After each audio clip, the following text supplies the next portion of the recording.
প্রিয় একাদশ শ্রেণীর শিক্ষার্থীরা, গুড মর্নিং সবাইকে। আশা করি সবাই তোমরা ভালো আছো। মার্টিন লুথার কলেজের অনলাইন ক্লাসে আবারও সবাইকে স্বাগত জানাচ্ছি। আমরা হিসাব বিজ্ঞান প্রথম পত্র ক্লাস করছি এখন। আজকে তোমাদের জন্য আমি লেকচার 11 করাচ্ছি। আমরা প্রথম চ্যাপ্টারেই আছি। আজকে আমরা এই চ্যাপ্টারের সর্বশেষ অঙ্কটি করব, তারপর এই চ্যাপ্টার আমরা ক্লোজ করব। আজকে আমরা সৃজনশীল ব্যবহারিক সমস্যা ও সমাধান 3 নম্বর অঙ্কটা করব এবং এই চ্যাপ্টারের জন্য এটাই শেষ অঙ্ক। তোমরা ক্লাসটা খুব গুরুত্ব সহকারে আজকে ফলো করো এবং কিভাবে অঙ্কটা করাচ্ছি, সমাধানটা করাচ্ছি সেটা ফলো করো। সবাই খাতা কলম নিয়ে প্রিপেয়ার থাকো, সামনে বইও রাখো। তোমাদের জন্য যে অঙ্কটা নিয়ে আসলাম সেটা আগে প্রশ্নটা আমি তুলে দিয়েছি, প্রশ্নটা তোমরা খাতায় তুলে নিতে পারো। আর প্রশ্নটা আগে পড়ি, তারপর দেখি আমাদের করণীয়গুলো কি কি, তারপর সেই অনুযায়ী আমরা আমাদের সমাধান শুরু করব। আমরা প্রথম চ্যাপ্টারে আছি, আমি বলেছিলাম হিসাব বিজ্ঞানের পরিচিতি, সৃজনশীল ব্যবহারিক সমস্যা ও সমাধান 3। প্রশ্নটা একটু খেয়াল করো। জনাব মাহমুদ 2014 সালের 1 মার্চ তারিখে নগদ 40,000 টাকা এবং 50,000 টাকার সরঞ্জাম নিয়ে ব্যবসা শুরু করেন। উক্ত মাসে তার অন্যান্য লেনদেনগুলো নিম্নরূপ। এখানে কিছু লেনদেন দেয়া আছে এবং জনাব মাহমুদ একজন ব্যবসায়ী। তার 2014 সালের 1 মার্চ তারিখে উনি একটা ব্যবসা শুরু করেন এবং ওই মাসে কিছু লেনদেন ছিল তার ব্যবসায়, সেগুলো এখানে তুলে দেওয়া হয়েছে। 2014 মার্চ 2 তারিখে যে লেনদেনটা হয়েছে সেটা দেখো। নগদে পণ্য ক্রয় 30,000 টাকা। 5 তারিখ নগদে সরঞ্জাম ক্রয় 10,000 টাকা। 9 তারিখ নগদে পণ্য বিক্রয় 55,000 টাকা। 14 তারিখ বাকিতে পণ্য ক্রয় 20,000 টাকা।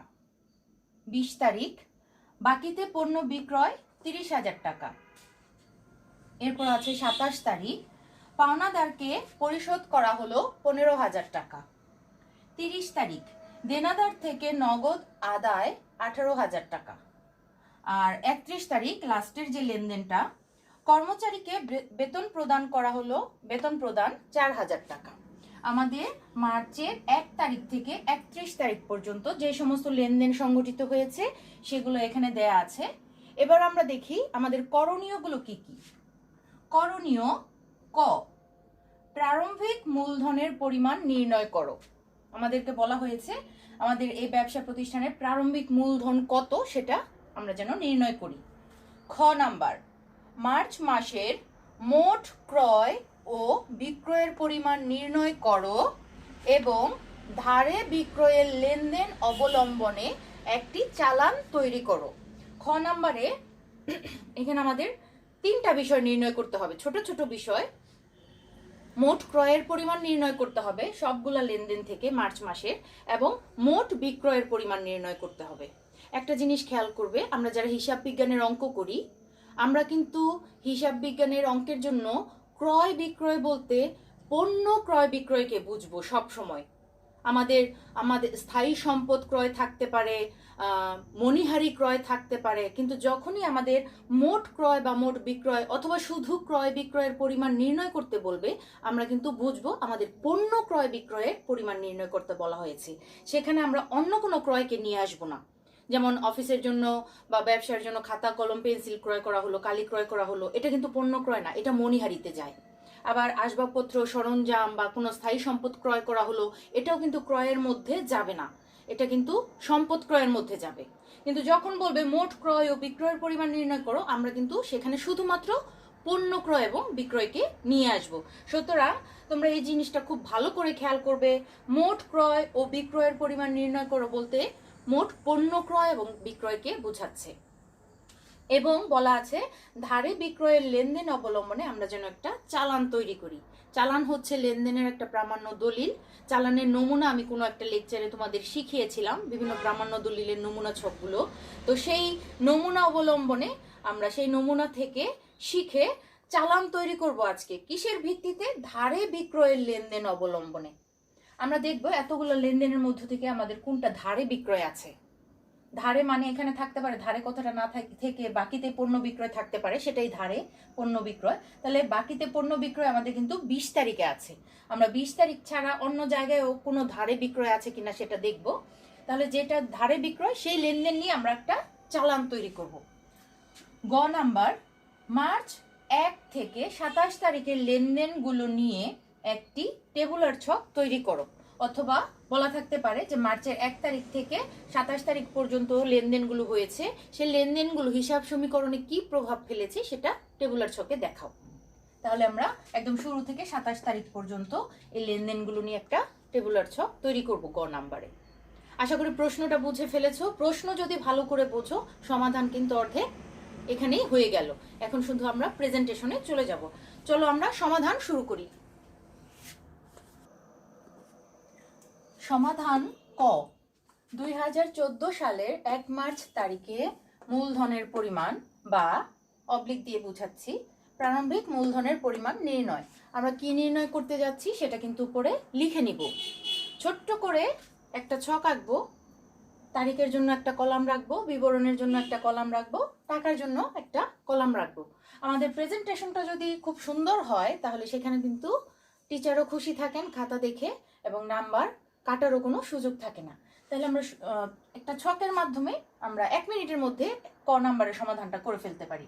আমাদের প্রারম্ভিক মূলধন বা 1 তারিখের মূলধন সেটাই হলো যেটা নিয়ে জনাব মাহমুদ কি করেছেন, ব্যবসা শুরু করেছেন। অর্থাৎ উনি 1 মার্চ তারিখে ব্যবসা শুরু করেছিলেন নগদ টাকা এবং সরঞ্জাম নিয়ে, সেটাই কিন্তু প্রারম্ভিক মূলধন, মোট টাকাটা।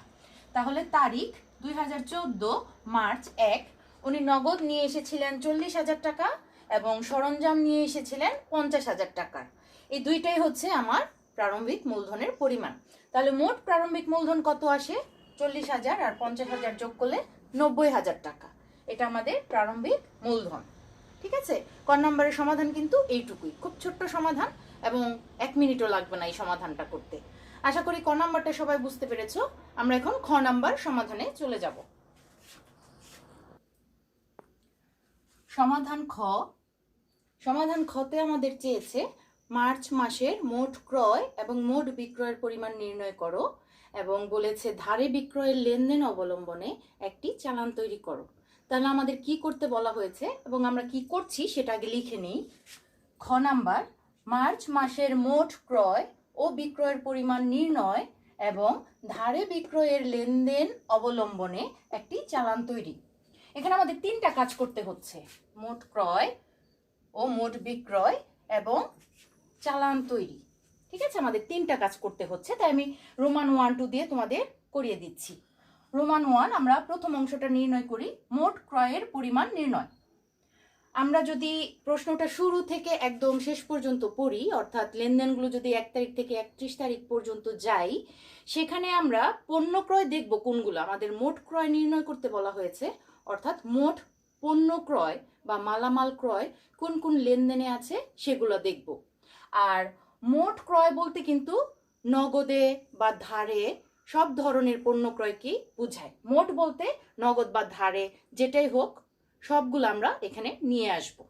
তাহলে আমরা দেখতে পাই আমাদের প্রশ্নে 2 তারিখে একটা পণ্য ক্রয় আছে। তোমরাও খেয়াল করো, তোমাদের প্রশ্ন যারা উঠিয়ে নিয়েছো সেখানে লেখা ছিল নগদে পণ্য ক্রয় মার্চ মাসের 2 তারিখ 30,000 টাকা। তাহলে আমি তোমাদের জন্য সেটাই লিখেছি প্রশ্ন থেকে, মার্চ 2 নগদে পণ্য ক্রয় 30,000 টাকা। তোমরা ছোট্ট একটা কলাম ছক করবে ক নাম্বারের মতো করেই, সেখানে তারিখ, বিবরণ এবং টাকা লেখার জন্য 3টা কলাম করবে ছকের মধ্যে। তাহলে 2014 তারিখের কলামে মার্চ 2, আমরা 2 তারিখে নগদে পণ্য ক্রয় করেছিলাম। যদি আমরা জনাব মাহমুদের ব্যবসা প্রতিষ্ঠানকে নিজের মনে করি, তাহলে নিজের যদি মনে করি যে আমাদের ব্যবসা প্রতিষ্ঠানের মালিক আমরা প্রত্যেকে, তাহলে আমরা নগদে পণ্য ক্রয় করেছিলাম 2 তারিখে 30,000 টাকা। আর আরেকটা লেনদেন আছে ক্রয় সংক্রান্ত, সেটা তোমরা 14 তারিখে পাবে, বাকিতে পণ্য ক্রয় 20,000 টাকা। তাহলে সেটাও কিন্তু মোট ক্রয়ের অধীনে আসবে। ধারে বা বাকিতে পণ্য ক্রয় করেছি আমরা 14 তারিখে, তাহলে বাকিতে পণ্য ক্রয় করেছি আমরা 20,000 টাকা। এছাড়া এই অঙ্কে ক্রয় সংক্রান্ত আর কোনো লেনদেন হয়নি, পণ্য ক্রয় সংক্রান্ত। তাহলে আমরা এই দুইটা এখন যোগ করে দিই, যোগ করলে আমরা মোট ক্রয়ের পরিমাণ পেয়ে যাব। তাহলে 30,000 টাকার 20,000 টাকা কত আসে? 50,000 টাকা। আমরা ফলাফলটা লিখবো মোট ক্রয়। ঠিক আছে, তাহলে মোট ক্রয় হচ্ছে আমাদের 50,000 টাকা। আমাদের প্রথম অংশ নির্ণয় করা শেষ। এখানে তোমরা মোট ক্রয় বলতে তোমরা এখানে মোট পণ্য ক্রয়ও লিখতে পারো, কোনো সমস্যা নেই। এখন আমরা পরের অংশে চলে যাই। হ্যাঁ, মোট বিক্রয়ের পরিমাণ নির্ণয় করব। খ নাম্বারের দ্বিতীয় অংশ নির্ণয় শুরু করি। মোট বিক্রয়ের পরিমাণ নির্ণয়। আমরা আমাদের প্রশ্নে বিক্রয় পেয়েছি। দেখো, প্রশ্ন যদি তোমরা পড়ো, 9 তারিখে একটা পণ্য বিক্রয় আছে, আর আছে 20 তারিখে একটা পণ্য বিক্রয়। 9 তারিখের যে লেনদেনটা সেখানে বলা আছে নগদে পণ্য বিক্রয় 55,000 টাকা, আর 20 তারিখে বলা আছে বাকিতে পণ্য বিক্রয় 30,000 টাকা। তো মোট ক্রয়ের জন্য তোমরা যেরকম একটা ছক এঁকেছিলে সেইভাবে আরেকটা ছক আঁকবে। স্কেল দিয়ে ছকগুলো আঁকার চেষ্টা করবে এবং পেন্সিল ইউজ করে ছক আঁকতে, কিন্তু লেখাগুলো কলম দিয়ে লিখবে। তারিখ, বিবরণ, টাকা। আমরা তারিখের কলমে 2014 মার্চ, যেই তারিখে বিক্রয় সংক্রান্ত লেনদেনগুলো আছে। মার্চ 9 নগদে পণ্য বিক্রয়, আমি প্রশ্ন থেকে নিয়ে আসলাম, 55,000 টাকা, এবং 20 তারিখে আছে বাকিতে পণ্য বিক্রয় 30,000 টাকা। আমরা এই দুইটাই বিক্রয় সংক্রান্ত লেনদেন পেয়েছি। তো মোট বিক্রয় হলো আমাদের 55,000 আর 30,000 যোগ করলে আসে 85,000 টাকা। আশা করি রোমান 1 এবং 2-তে আমি যে দুইটা অংশ নির্ণয় করে দেখিয়েছি, ক্রয় এবং বিক্রয়ের পরিমাণ নির্ণয়, মানে পণ্য ক্রয় এবং বিক্রয় যেটা বলছি, মোট পরিমাণটা নির্ণয় করে দেখিয়েছি। কারো কোনো বুঝতে অসুবিধা হয়নি, খুবই সহজ অংশ, আর তোমরা এমনিতেই পারবে যদি প্র্যাকটিসে রাখো আর প্রশ্নটা বোঝো। আমরা এখন তৃতীয় অংশটা তৈরি করব, একটা চালান তৈরি করব। কিসের ভিত্তিতে? ধারে বিক্রয়ের লেনদেন নিয়ে। আমরা এখন প্রশ্নটা একটু দেখি যে আমাদের কোন লেনদেনের মধ্যে মানে ধারে বিক্রয় সংক্রান্ত তথ্য দেওয়া আছে। 2 তারিখে নেই, তোমরা প্রশ্ন মিলাও নিজেরা যারা খাতায় উঠিয়েছো। 2, 5, 9 এগুলোর মধ্যে কোনো ধারে বিক্রয় সংক্রান্ত তথ্য নেই। 14 তারিখেও নেই। 20 তারিখে আছে বাকিতে পণ্য বিক্রয় 30,000 টাকা। এই যে দেখো, 20 তারিখে বাকিতে পণ্য বিক্রয় 30,000 টাকা। এটা কিন্তু ধারে বিক্রয় সংক্রান্ত লেনদেন। এটার অবলম্বনে আমরা এখন একটা চালান তৈরি করব।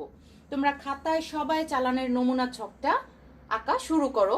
আমি যেভাবে তোমাদের লেকচারে চালানের নমুনা শিখিয়েছিলাম, অথবা আমি তোমাদের জন্য প্রেজেন্ট করছি, তোমরা সেইভাবে করবে।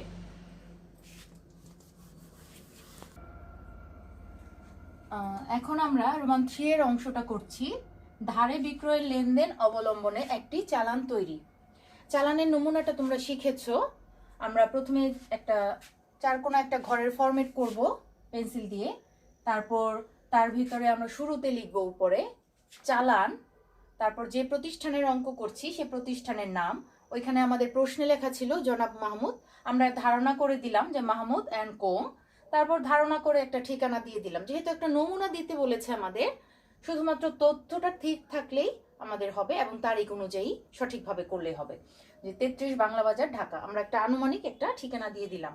আর তারিখটা আমরা পেয়েছি যে ধারে বিক্রয় সংক্রান্ত লেনদেন পেয়েছি মার্চের 20 তারিখে 2014 সালে। তাহলে আমরা তারিখটা লিখবো 20 মার্চ 2014। আর বাঁদিকে কি কি থাকে? চালান নম্বর, ক্রেতার নাম, ঠিকানা। যদি আমাদের প্রশ্নের মধ্যে এই তথ্যগুলো দেয়া থাকতো আমরা এগুলো পূরণ করে দিতাম, যে চালান নাম্বার কত আমরা দিয়ে দিতাম, ক্রেতার নাম কি সেটা দিয়ে দিতাম। যদি বলা থাকতো রফিকের নিকট ধারে পণ্য বিক্রয়, তখন আমরা ক্রেতার নামটা দিতাম রফিক।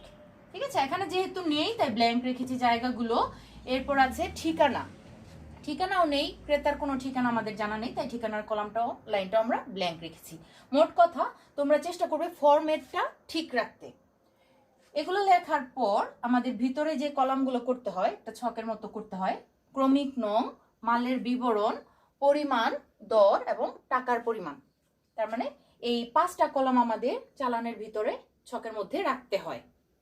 তাহলে আমরা 20 তারিখে একই ধরনের পণ্য পেয়েছি, যে পণ্য ধারে বিক্রয় করা হয়েছে, সেখানে পণ্যের কোনো নাম নেই, তাই আমরা এখানে ক্রমিক নং 1 দিয়ে মালের বিবরণে লিখেছি পণ্য। যেহেতু কি ধরনের পণ্য বা মালামাল সেটা উল্লেখ করা নেই, তাই আমরা পণ্য লিখেছি। পরিমাণ বা দর কতটুকু সেটাও লেখা নেই, শুধু টাকার পরিমাণ দেওয়া আছে 30,000 টাকা। আর 20 তারিখ ছাড়া অন্য কোনো তথ্যও নেই ধারে বিক্রয় সংক্রান্ত। তাহলে এই 30,000 টাকাকে আমরা এখানে সমন্বয় করে নামাবো, বা 30,000 টাকাকে যোগ করে নামাবো। আমাদের যদি কোনো তথ্য থাকতো 20 তারিখে যে পণ্য বিক্রয়ের সাথে যদি কোনো কারবারি বাট্টা থাকতো তাহলে আমরা কিন্তু এই 30,000 টাকা থেকে কারবারি বাট্টা যদি বাদ দেওয়ার মতো অবস্থা থাকতো তাহলে 30,000 টাকা থেকে আমরা কারবারি বাট্টা বাদ দিয়ে দেখাতাম। এখানে যেহেতু 30,000 টাকা ছাড়া অন্য কোনো তথ্য দেওয়া নেই, আমরা 30,000 টাকাকেই নামাবো যোগ করে। এটা আমাদের নিট পরিমাণ, অর্থাৎ এই চালানের নিট পরিমাণ হচ্ছে 30,000 টাকা। আমরা সেই টাকাটাকে আমরা এখানে কথায় লিখবো, চালানের নমুনা অনুযায়ী টাকা কথায় 30,000 টাকা মাত্র লিখে দাঁড়িয়ে দিব। এরপর আমাদের সব শেষে যেটা থাকে, বাঁ দিকে থাকে ক্রেতার স্বাক্ষর এবং ডান দিকে থাকে বিক্রেতার স্বাক্ষর। আমরা এই কথাটা লিখে স্বাক্ষরের জায়গাটা উপরে হাইলাইট করে দিব ডট ডট দিয়ে, অর্থাৎ উপরে স্বাক্ষরগুলা থাকবে, আমরা স্বাক্ষর দিব না, আমরা শুধু ফরম্যাটটা ঠিকঠাক রাখবো। ঠিক আছে, তাহলে চালানে কার কার স্বাক্ষর থাকে? বাঁ দিকে থাকে ক্রেতার স্বাক্ষর এবং ডান দিকে থাকে বিক্রেতার স্বাক্ষর। আর ভিতরের কলামগুলো থাকে ক্রমিক নং, মালের বিবরণ, পরিমাণ, দর, টাকার পরিমাণ।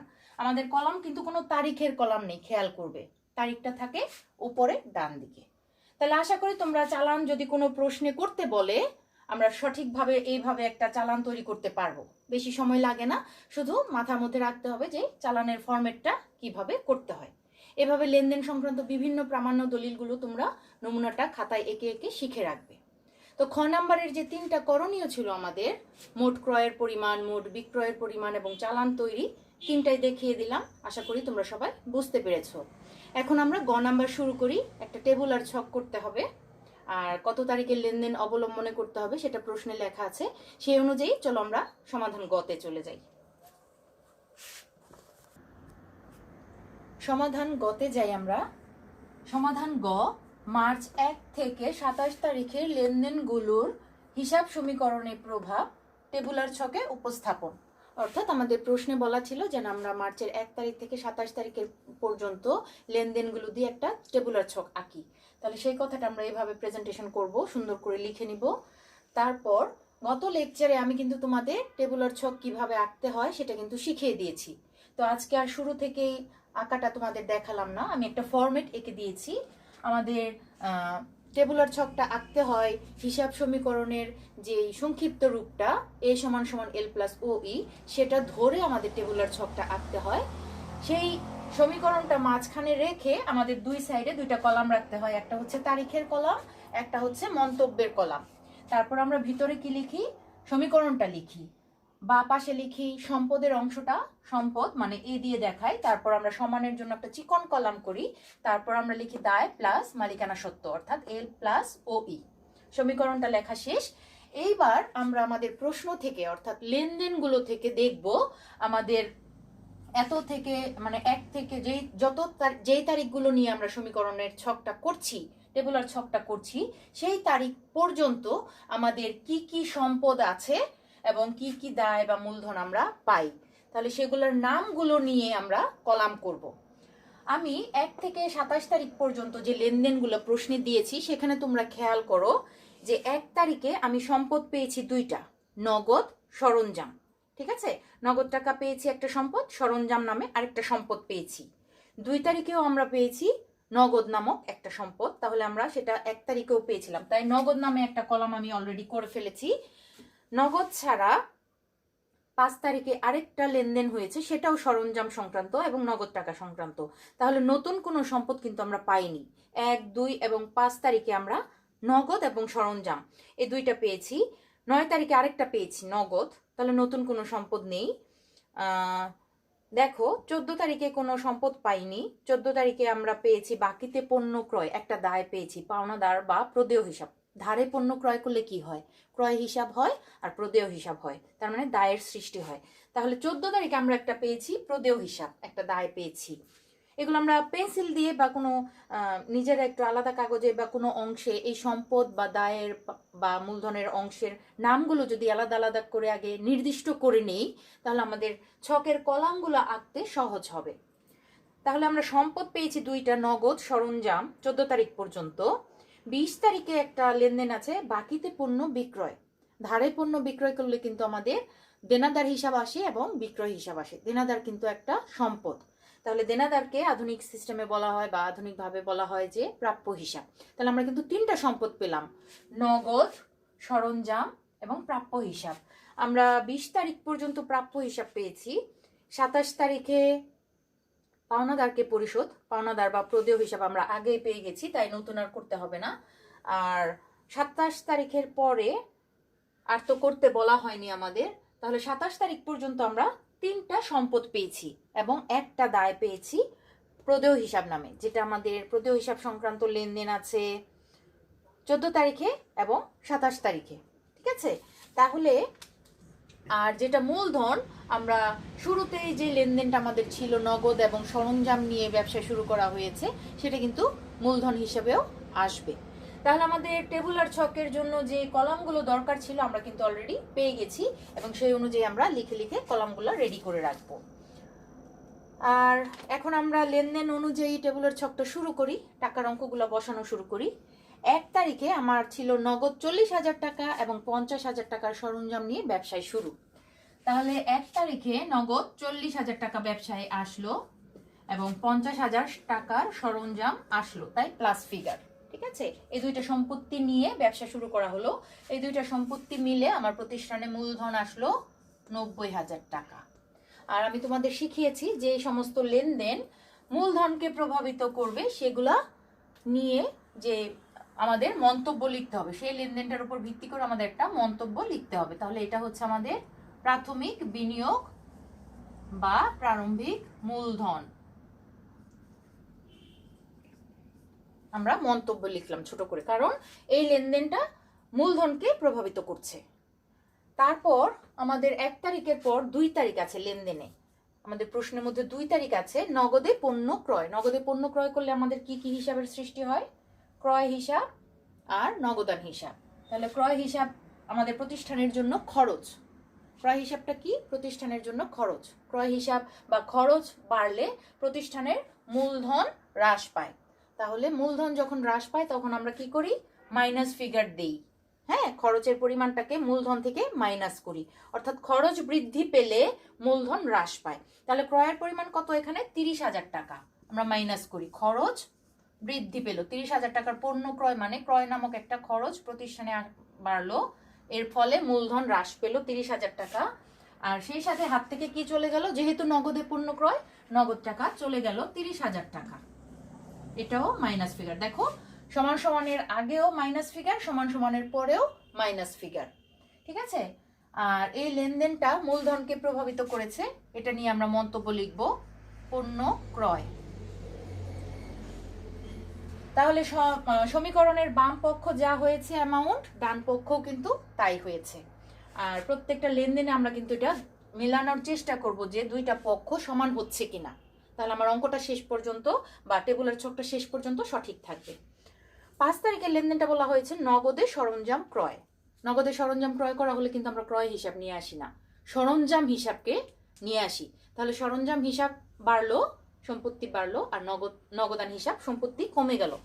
তাহলে সরঞ্জাম নামক সম্পত্তি আসলো।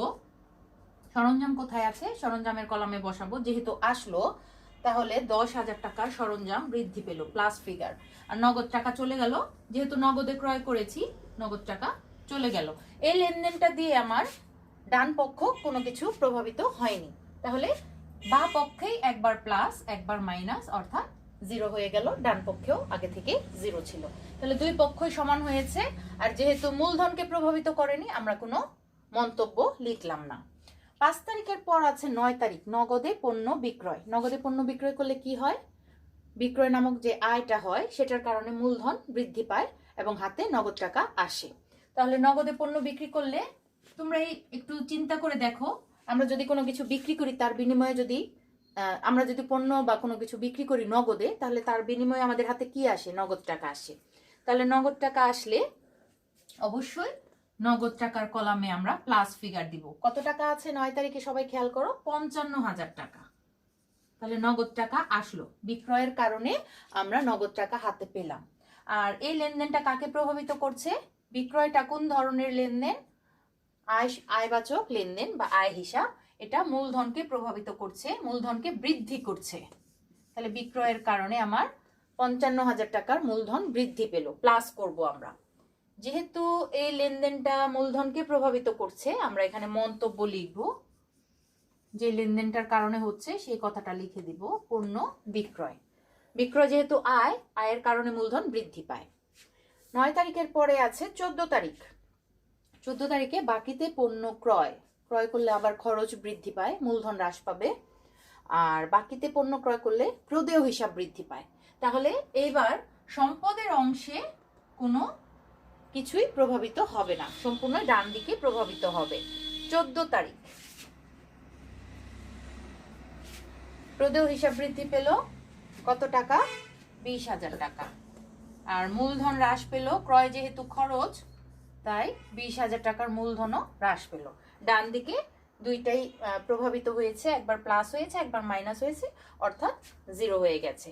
আর বাঁ দিকে আগে থেকেই 0। তাহলে এই লেনদেনটা আমরা কি লিখবো? পণ্য ক্রয়। যেহেতু মূলধনকে প্রভাবিত করেছে আমরা মন্তব্য লিখব। 14 তারিখের পর আছে 20 তারিখ, বাকিতে পণ্য বিক্রয়। বাকিতে পণ্য বিক্রি করলে দেনাদারের সৃষ্টি হয় বা প্রাপ্য হিসাবের সৃষ্টি হয়। আমরা প্রাপ্য হিসাবের কলামে প্লাস করব টাকাটা 30,000 টাকা। 30,000 টাকা। আর বিক্রয় যেহেতু আয়, আয় বৃদ্ধি পেলে প্রতিষ্ঠানের মূলধন বৃদ্ধি পায়, তাহলে 30,000 টাকার মূলধন বৃদ্ধি পাবে। পণ্য বিক্রয়। ঠিক আছে, আশা করি তোমরা 20 তারিখ পর্যন্ত লেনদেনগুলো বুঝেছো। এরপরে আমাদের 20 তারিখের পর আমরা দেখবো 27 তারিখ পর্যন্ত আর কোন লেনদেন আছে। এরপর একটাই লেনদেন আছে 27 তারিখ, 20 তারিখের পরে। তাহলে 27 তারিখটা আমরা এখানে নিয়ে আসি। 27 তারিখ বলা আছে পাওনাদারকে পরিশোধ করা হলো 15,000 টাকা। আমরা পাওনাদারকে 15,000 টাকা পরিশোধ করেছি।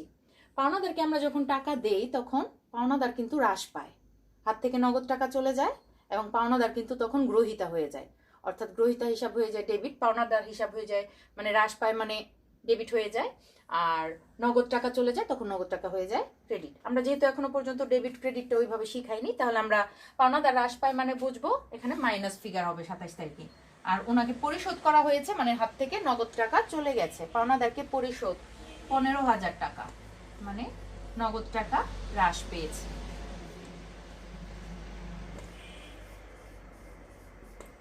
এছাড়া মূলধন প্রভাবিত হয়নি আর মন্তব্য লেখার দরকার নেই।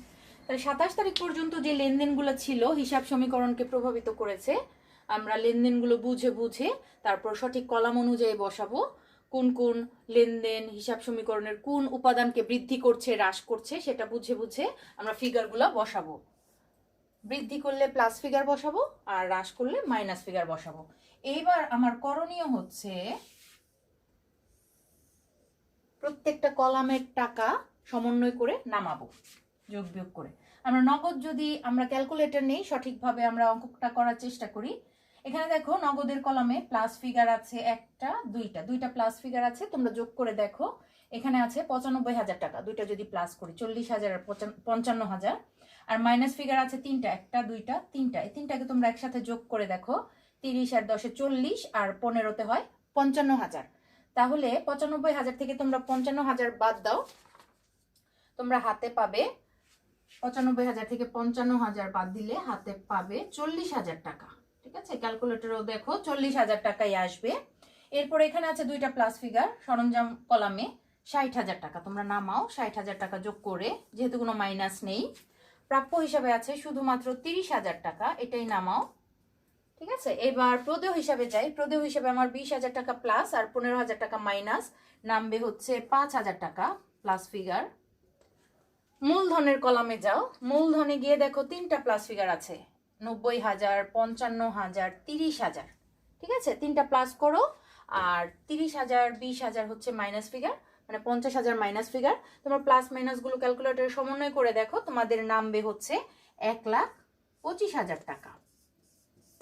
ক্যালকুলেটরে দেখো 90,000, 55,000 যোগ করলে আসে 1,45,000 টাকা, আর এখানে আরো 30,000, তার মানে 1,75,000 টাকা। 75,000 থেকে তোমরা 50,000 বাদ দাও, দেখো 1,25,000 টাকাই আসবে। এইবার আমাদের করণীয় যেটা, আমরা সম্পূর্ণ মোট টাকাগুলাকে বা নিট টাকাগুলাকে ক্লোজ করে দিয়ে লাস্টে একটা মোট ফিগার লিখব দুইটা সাইডেই। সমান সমানের বাম পক্ষ এবং ডান পক্ষ সমান হয়েছে কিনা এটা খেয়াল করব।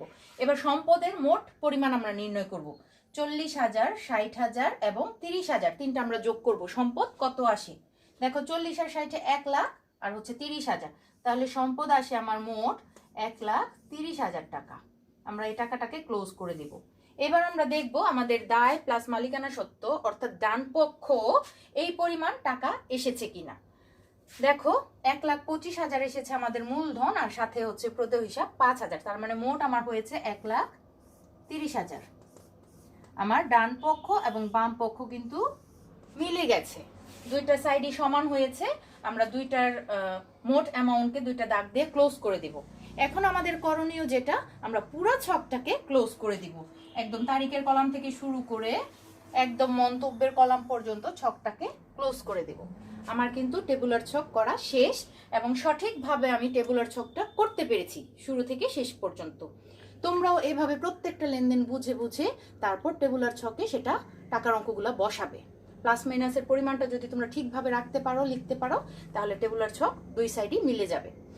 তাহলে আজকে আমি তোমাদের জন্য এই চ্যাপ্টারের সর্বশেষ যে অঙ্কটা আজকে বুঝালাম, ক, খ এবং গ, আশা করি সবাই তোমরা খুব ভালোভাবে বুঝতে পেরেছো। নিজেরা এই ধরনের অঙ্ক বই থেকে, উদাহরণ থেকে বা অনুশীলনী থেকে তোমরা প্র্যাকটিস করবে। আমরা নেক্সট লেকচারে নতুন অধ্যায়ে চলে যাব, অধ্যায় 2, হিসাবের বইসমূহ। তোমরা এই চ্যাপ্টারের প্রাথমিক কিছু টপিক পড়ে রাখবে দ্বিতীয় অধ্যায়ে, যেন আমি যখন পড়ানো শুরু করব থিওরিটিক্যাল বিষয়গুলো সেটা যেন বুঝতে সহজ হয়। তো ডিয়ার স্টুডেন্টস, পরবর্তী ক্লাস পর্যন্ত সবাই ভালো থাকো। আবার তোমাদের সাথে কথা হবে, দেখা হবে। সবাইকে ধন্যবাদ।